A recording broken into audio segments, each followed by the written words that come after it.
Bonjour ou bonsoir à tous et à toutes, bienvenue sur la rubrique Matin Nouveau. L'évangile que nous avons la joie de savourer, de méditer, de commenter, de ruminer, sera donc l'évangile du 17 octobre. Dans cet évangile, il y a une phrase qui a retenu mon attention, c'est la suivante. « Quiconque veut être le plus grand sera le serviteur de tous », dit Jésus. Je me suis posé la question de savoir pourquoi il dit ça. Est-ce que c'est simplement par goût de se rabaisser ? Vous savez que le philosophe Nietzsche disait que les chrétiens se caractérisaient essentiellement par leur désamour de la vie, par leur dégoût de la vie. Je crois qu'il ne s'agit pas de ça du tout, il ne s'agit pas d'humiliation ou de rabaissement volontaire. Simplement, il s'agit d'imiter Dieu. En fait, si nous regardons bien, dans toutes les fresques que l'Évangile nous donne à méditer, où on se met à la place d'un personnage, prenons par exemple les noces de Cana.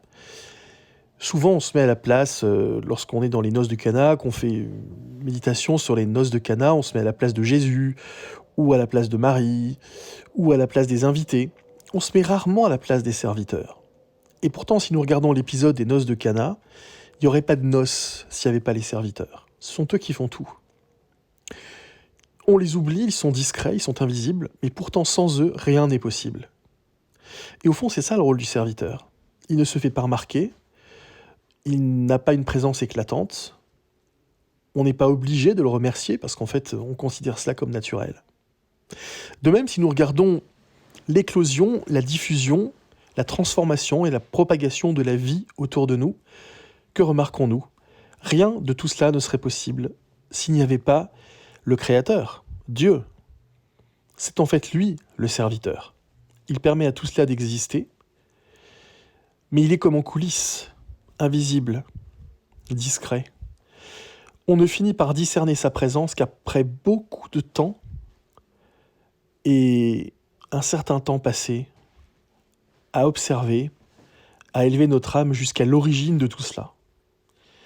Mais on peut passer toute notre vie à vivre au sein de la création sans percevoir la discrète présence du Créateur en pointillé. Tout cela pour préserver notre liberté.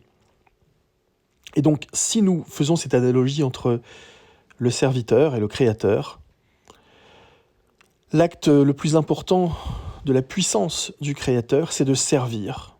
Et il sert sa créature bien-aimée, l'homme, en rendant la vie possible autour de lui, en agençant la vie et en déployant sous nos yeux ce monde contrasté, souvent merveilleux, par ses couleurs, ses odeurs, ses saveurs, sa complexité, et tout ce que nous pouvons y vivre et y percevoir d'unique.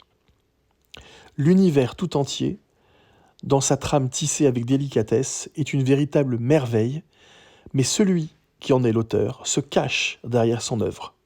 C'est le principe même du serviteur, qui ne cesse de rendre la rencontre, l'événement possible, mais sans être vu.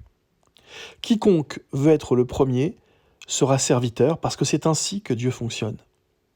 Quiconque veut être le premier fera tout pour rendre la vie possible, pour faciliter les rencontres, pour faire en sorte qu'en chaque rencontre il y ait du sens, de l'amour, que le travail progresse dans le sens de la dignité de l'homme et non son contraire.